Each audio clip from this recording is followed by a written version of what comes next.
কইলিতা কইয়ে এলাই, হ্যাঁ, আর আইনা নাই, কইয়ে যে গনে বালা, হ্যাঁ, মার হাবা কন্যা কেন ওই যে কইসলাম মাহফিল তো ওয়াজ শুনছে, কান্নাকাটি করছে, গড়িয়ে গড়িয়ে কানছে, মাইসে কইছে থাক এত কান্দেন না, এত কান্দন লাগে নিহি, আপনার কার এত গোনা আসেনি না, এবার আর কান্দা থামান যায় না, কান্না মারা শেষ কইরা এবারে যাইতে আছে, যাওয়ানোর সময় রেল স্টেশনের হেগুল দিয়া নিরাল রাস্তা দিয়ে এবারে বিশ্ব রোডের দিকে যাইব, যাইতে সময় এবারে সব সময় আগে এরকম কয়েকবার রেকর্ড আছে ছাগল চুরি করছে।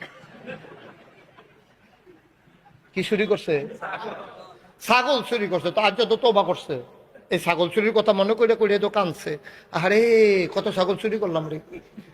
এরপরে এই কথা মনে করে যখন কানতে কানতে যাইতেছে, এখন গিয়া দেখে যে রেল লাইনের রেল স্টেশনের সামনে দিয়ে গিয়া দেখে যে একটা ছাগল আটকে আছে, মায়া লেগে গেছে।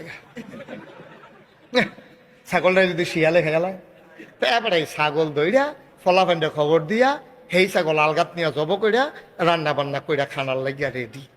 খাওয়াটাও যখন প্লেটও লইছে, লইয়া সেটা তার আবার ওয়াজের কথা মনে পড়ছে, নাগেশের ফিরসা হুজুরে, হ্যাঁ হুজুরে কত সুন্দর সুন্দর করে বুঝাইয়া কইছে গোনার কামার করণ যাইত না।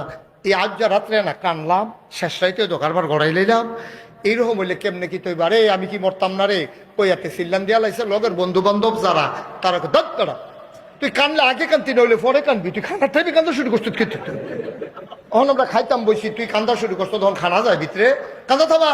তো ভাই আমার তো ফুরান কথা মনে পড়ছে, আজ যেহেতু তোবা করছিলাম আর ছাগল টাগল চুরি করতাম না, আজ যেহেতু তোবা করলাম, আজ যেহেতু চুরি করলাম, অহন কিতা কর, তো লগের ফলাফাইনে বুদ্ধি দিছে একটা কাম কর, আসলে এটা একটা চুরি সামার, এটা গোনার কাম, কইরা দোলাইছি কিছু করণ যেত না, গোনাও বেশি জমা গেছে গা, একটা কাম কর, গোনাটা কমানের লেগিয়া ইমাম সাহেব মুয়াজ্জিন সাহেব দাওয়াত দিয়া লাই। ছাগলের বাচ্চাকে খাসি বানালে কি গুনাহ হবে? না, এর কারণে কোনো গুনাহ হবে না। এবং নবী আলাইহিস সালামের সময়ও আপনার পশুর মধ্যে এ ধরনের পরিবর্তন সাহাবায়ে কেরাম করেছেন, বিধায় এটা গুনাহের কোনো কারণ হবে না ইনশাআল্লাহ বিইذনিল্লাহ।